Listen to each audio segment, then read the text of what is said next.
it's a really big culture to get drunk every weekend, really, among teenagers. We've seen it sort of progress since when we started drinking. It was drinking a lot cheaper stuff, and now sort of as you get older, obviously you earn money and you can buy more expensive drinks and stuff, but yeah, it's all it's high percent spirits and stuff. 70% of children in year 9 and 89% of children in year 11 have already had their first alcoholic drink. What that tells us is that most teenagers are experimenting with alcohol, and it's important to be aware of that and think about that to help them be safe.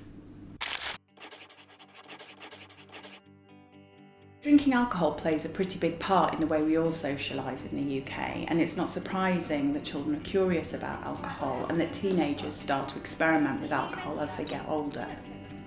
We know that they want to get drunk, but they don't want to get too drunk. It's really important to them that they don't want to make a fool of themselves and they don't want to do stupid things or take risks when they're drunk.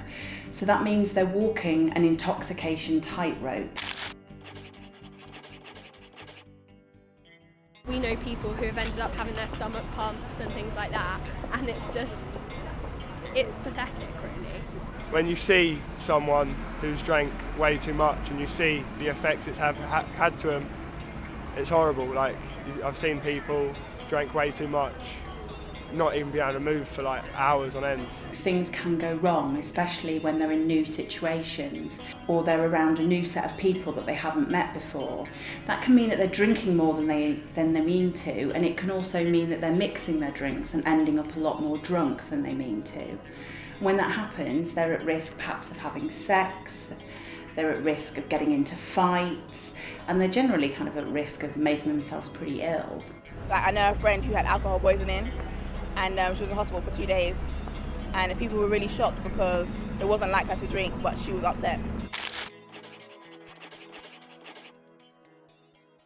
It's really important to try and stop them trying their first drink for as long as possible, because our research tells us that the earlier a child has its first drink, the earlier they'll start drinking. Be really careful not to fall into the trap of thinking you can control their drinking by having 1 or 2 drinks at home before they go out. It's really clear from our research that what they do is have the 1 or 2 drinks at home and then go out and drink much more. This is sometimes called preloading.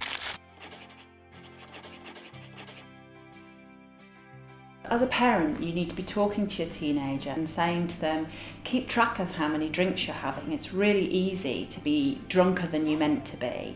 Make sure you're not mixing your drinks. Cover the basics. Don't drink and drive.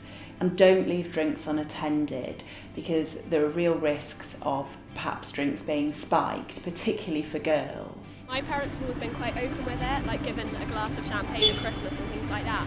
So for me it was a bit more easier to talk to them. They spoke to me at quite, when I was about 11 or something, just to make sure that it was enforced. When my daughter was 11, I said to her that it's really best not to go there with alcohol because it can do a lot of bad things to you. My parents didn't really speak to me much about alcohol, but one day I came home and they were sort of had to speak to me then.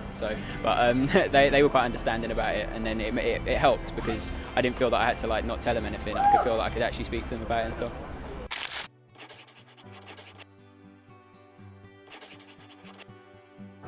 You might think that now your child's a teenager, you haven't got much influence anymore, but we know from our research that what you do has a really big impact on the choices they make.